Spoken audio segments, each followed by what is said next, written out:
Dein Trompetenventil klemmt und du bekommst es nicht mehr bewegt. Wie du das Ventil wieder gangbar machst, sage ich dir in diesem Video. Hallo und herzlich willkommen zu einem neuen Video rund ums Trompetespielen. Mein Name ist Nico von Nikolaikamp Trompetentraining. Marcel hat sich vor einigen Wochen gemeldet, sein Ventil hat sich nicht mehr bewegt, es war fest. Das heißt, das Ventil war oben bzw. unten, konnte aber nicht mehr nach außen bzw. nach unten gedrückt werden. Jetzt muss man natürlich wissen, was man zu tun hat. Ganz einfach, wenn das Ventil unten festhängt, dann empfehle ich immer erstmal diese Ventilschraube hier oben aufzuschrauben, denn durch diesen Schraubmechanismus drückt man das Ventil schon automatisch ein paar Millimeter nach oben und meist reicht das schon aus, dass das Ventil sich wieder löst bzw. gangbar gemacht werden kann. Das heißt natürlich dann dementsprechend sauber machen, auch die Ventilführung sauber machen, einölen und dementsprechend wieder reinbauen. Dann sollte das funktionieren. Sollte das aber nicht reichen bzw. nicht möglich sein, weil die Verkalkung zum Beispiel viel zu stark ist und man einfach nicht mehr das Ventil gedrückt bekommt, dann zeige ich dir jetzt eine zweite Möglichkeit. Das heißt erstmal hier unten die Ventilschraube lösen, dementsprechend aufmachen und dann sieht man schon den Ventilkolben von unten. Das heißt, an der Stelle nehme ich immer gerne ein Stück Holz. Ich habe jetzt einfach vom Schrank hier so ein kleines weiches Holzstück und wenn ich jetzt hier unten das Ventil aufschraube, mein Ventil ist natürlich jetzt wirklich gut geölt und es fliegt normalerweise jetzt gleich raus.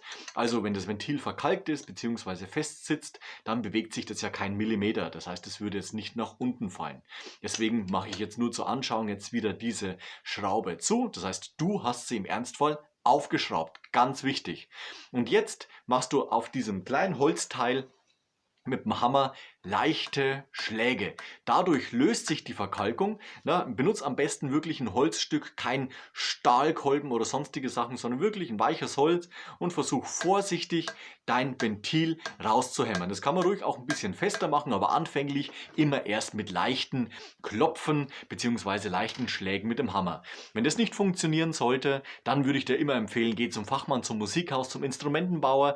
Die haben dort Werkzeuge bzw. Gerätschaften, wo sie das Ventil auf jeden Fall wieder lösen können.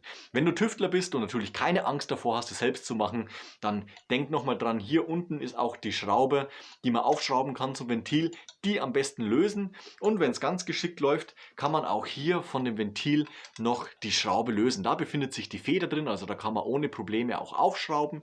Und dann, wenn es aufgeschraubt ist, auch da ein Stück Holz drauflegen und versuchen, das Ventil, wenn es eben oben fest sitzt, leicht etwas nach unten bzw. eben von der anderen Seite nach außen zu klopfen, damit sich der Ventilkolben eben wieder gut löst. Und dann ist die Prämisse, gut einölen bzw. das Ventil halt wieder gangbar machen, reinigen etc. pp. Das ganze Prozedere kennst du. Jetzt kommen wir noch zum zweiten Thema. Solltest du eine ältere Trompete haben oder zum Beispiel eine Trompete von einem Hersteller, der auf seinen Ventilkolben keine Bezeichnung hat, das heißt beim ersten, zweiten oder dritten Ventil dementsprechend die Zahl 1, 2 oder 3, ich weiß nicht, ob man sehen kann, hier wäre die 1 bei mir eingestanzt und dann weiß ich ganz genau, okay, der Ventilkolben, der gehört in die Ventilführung vom ersten Ventil, zweites und natürlich auch drittes. Marcel, der sich gemeldet hat und eben nachgefragt hat, hat das Ventil gelöst bekommen auf diese Art, aber hat dann nicht mehr gewusst, welches Ventil denn in welche Ventilführung kommt, denn auf seinen Kolben war keine Zahl eingestanzt. Und dann gehen wir immer mit folgender Strategie vor.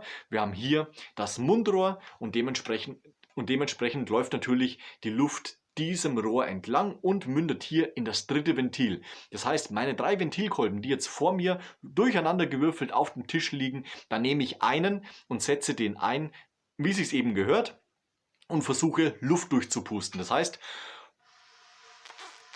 wer ist das falsche Ventil?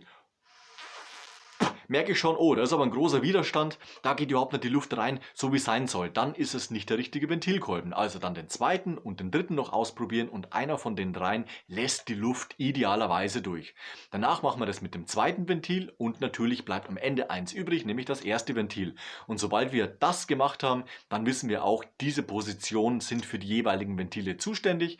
Und falls du dir das Ganze noch markieren möchtest, nimm einfach ein Edding und schreibe auf dieses Bronze bronzefarbene bzw. auf dieses messingfarbene einfach eine Zahl mit dem Edding drauf, 1, 2 und dementsprechend natürlich auch die 3 und dann weißt du beim nächsten Mal ganz genau, welcher Ventilkolben in welche Ventilführung kommt. Das war's zum Lösen deines Ventils bzw. deines festgefressenen, festgesetzten Ventil, die Verkalkung gelöst und jetzt wieder gangbar gemacht. Lass am Ende von dem Video noch ein Like und ein Abo da, das freut mich ganz besonders. Wir sehen uns nächste Woche zu einem neuen Video rund ums Trompetespielen. Bis dahin, ciao, euer Nico.